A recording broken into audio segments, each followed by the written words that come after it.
Assalamu alaikum. My name is Khadija Farooq and today we are going to talk about Punjab Rented Premises Act 2009 जिसके अंदर हम बात करेंगे creation of tenancy, जो कि इसका एक बहुत इंपॉर्टेंट क्वेश्चन है और आपको पेपर्स में ये किसी भी तरह से आ सकता है। वो आपको क्रिएशन ऑफ टेनेंसी के बारे में भी पूछ सकता है, वो आपको ड्राफ्ट टेनेंसी एग्रीमेंट भी पूछ सकता है। वहाँ पर आपने लीगल ड्राफ्टिंग वाला काम नहीं करके आना, वहाँ पे आपने अपना यही वाला क्वेश्चन अटेम्प्ट करके आना इसी तरह से ही।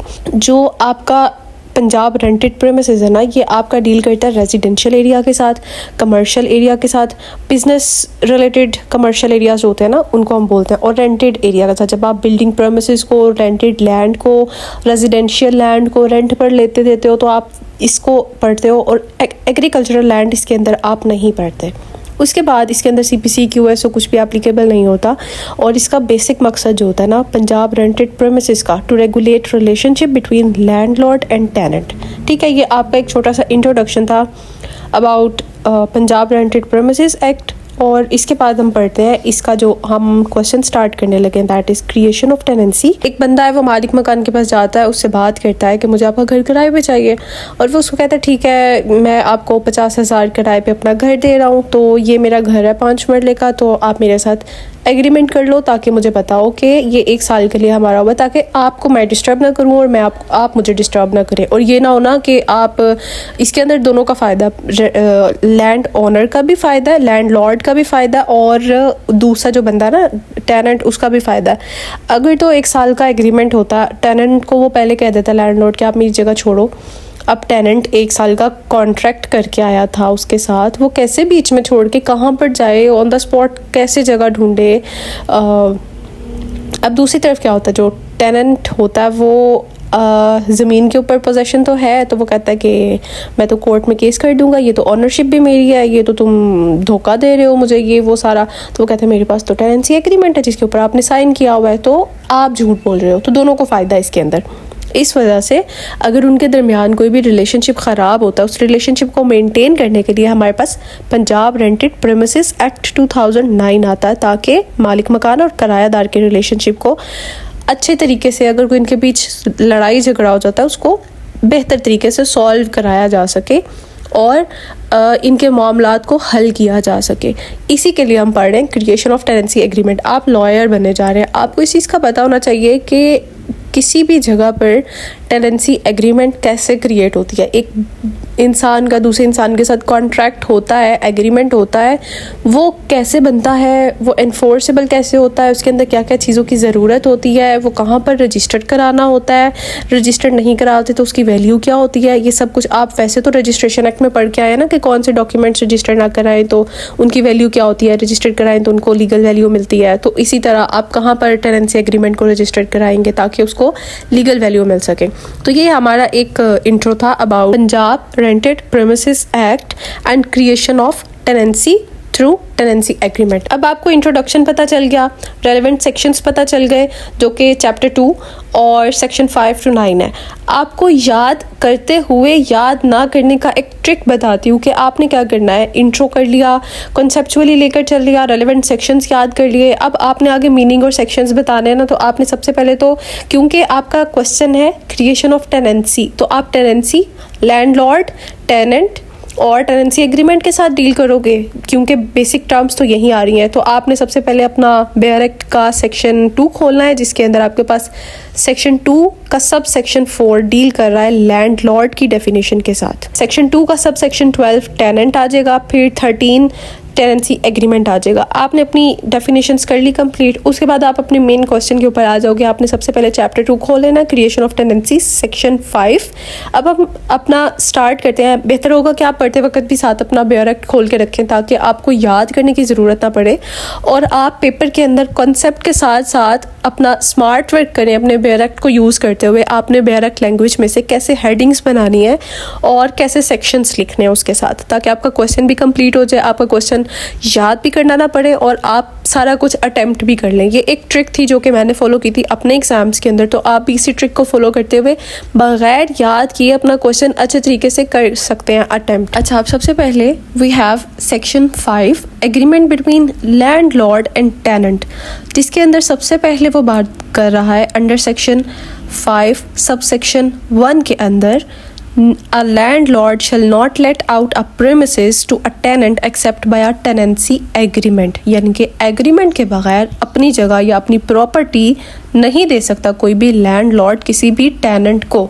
अब आपके पास ये बेयर एक्ट के अंदर लिखा हुआ है, आपने क्या करना है, आपने इसी में से उठाना है not to let out a premises except by a tenancy agreement. Main जो बात है ना उसको हेडिंग बना देना है। ठीक है, आपकी हेडिंग भी बन गई, आपको याद भी करना नहीं पड़ेगा और आप बेयर एक्ट से देके ही अपना मटेरियल भी पूरा कर लोगे। और साथ आपने लिख देना है अंडर सेक्शन 5 सब सेक्शन 1, जिस तरह मैंने लिखा है। और इसी तरह आपने जो अंदर वाला मटेरियल है ना वो अपनी वर्डिंग में लिख देना है कि कोई भी बंदा जो है ना वो एग्रीमेंट के बगैर अपनी जगह या अपनी प्रॉपर्टी आगे नहीं दे सकता किसी भी लैंडलॉर्ड, कोई भी लैंडलॉर्ड किसी भी टेनेंट को। तो उसके लिए ज़रूरी है कि अगर तो वो टेनेंसी क्रिएट करना चाह रहा है ना तो पहले वो टेनेंसी एग्रीमेंट बनाए और उसके बाद वो अपनी जगह या अपनी प्रॉपर्टी आगे दे, ताकि किसी भी फ्रॉड या किसी भी मिसहैप से कल को बचा जा सके।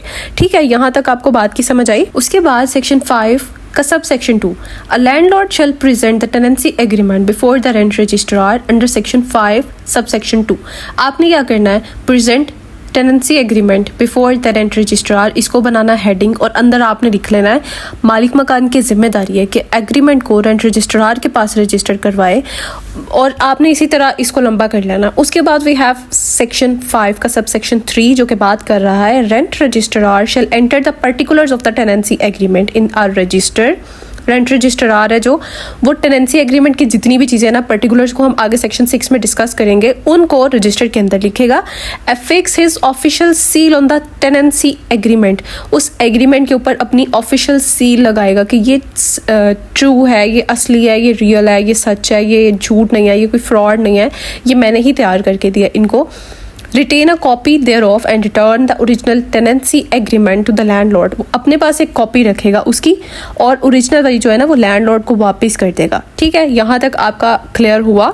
उसके बाद हमारे पास आता है the entry of particulars of the tenancy shall not absolve the landlord और the tenant of their liability to register the tenancy agreement under the law relating to registration of documents.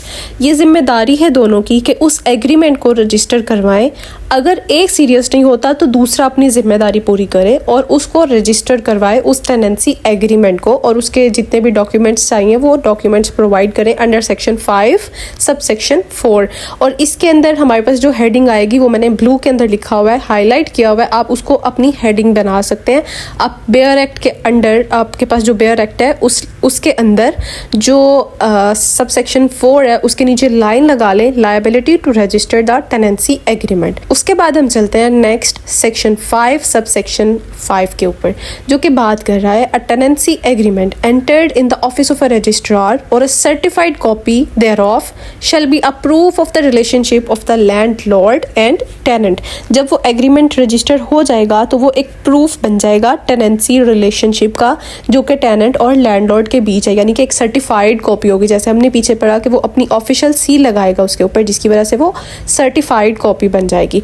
आप इसके अंदर भी जो हाईलाइटेड एरिया है उसको अपनी heading बना सकते हैं, अपने बेयर एक्ट के अंदर पेंसिल से उसके नीचे निशान लगा सकते हैं ताकि आपको आइडिया हो जाए कि आप अपने, जब आपको बेयर एक्ट मिलेगा पेपर में तो कौन सी वाली लाइन को हेडिंग बनाएंगे और कौन सी वाली को आप लिखेंगे। उसके बाद we have section 5 sub section 6, any agreement which may be executed between the landlord and the tenant in the respect of the premises shall be presented before the rent registrar in the same manner as provided in subsection 2।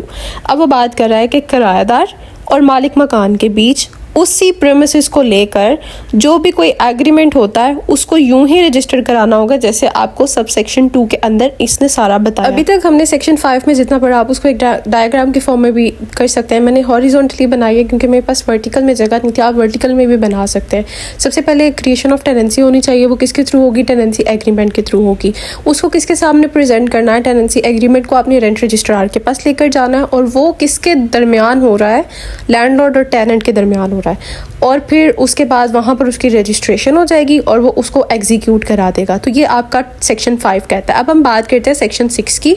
तो section 6 में हम ये पढ़ेंगे कि आपका वो जो tenancy agreement है उसके अंदर क्या क्या चीज़ें होनी चाहिए। सबसे पहले particulars of the landlord and tenant. जो टेनेंट और लैंडलॉर्ड है उन दोनों के आपने नाम, पता, CNIC ये सब चीज़ें लिखनी है। उनके मकान मालिक और किरायादार की तफसीलात लिखनी है। उसके बाद डिस्क्रिप्शन ऑफ द प्रीमिसेस, आपने उन दोनों के बारे में बता दिया। अब आप बताएंगे प्रॉपर्टी डिटेल्स के बारे में। उसके बाद पीरियड ऑफ द टेनेंसी, वो कितने टाइम ड्यूरेशन के लिए टेनेंसी क्रिएट हुई है। उसके बाद rate of rent, rate of enhancement, due date and mode of payment of rent. Rate of rent का मतलब है कि आप किराया कितना देंगे। रेट ऑफ एनहांसमेंट का मतलब है एनहांस हो रहा है ना, कब बढ़ेगा, कितना बढ़ेगा, इंक्रीमेंट कब लगेगा, वो सब चीज़ें, यानी कि 1 साल से ज़्यादा होता है या 6 माह से ज़्यादा होता है तो आप इंक्रीमेंट कब लगाएंगे उसको। ड्यू डेट यानी कि आपने पे कब करना है।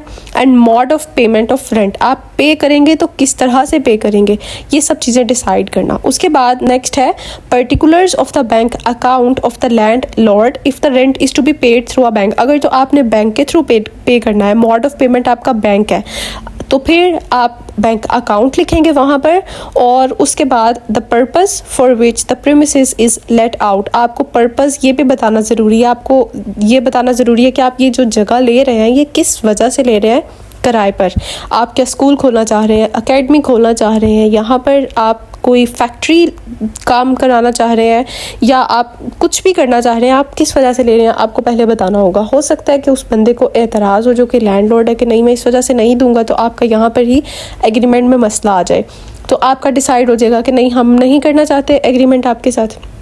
उसके बाद amount of advance rent, security और पगड़ी। एडवांस कितना ले रहे हैं और इनको हम सिक्योरिटी भी बोलते हैं, पगड़ी भी बोलते हैं। ये सब चीज़ें आपकी उस टेनेंसी एग्रीमेंट के अंदर डिसाइड होंगी, जो कि वहाँ पर तमाम तर चीज़ें लिखी जाएंगी। जब आप दोनों एग्रीड होंगे इन सब चीज़ों से तभी आपका टेनेंसी एग्रीमेंट क्रिएट होगा। उसके बाद वो बात कर रहे हैं absence of any stipulation in tenancy agreement. If the tenure of the tenancy is fixed but a rent is fixed only for a part of the tenure. In the absence of any stipulation to the contrary in the tenancy agreement, the rent shall be deemed to remain the same for the whole of the tenure.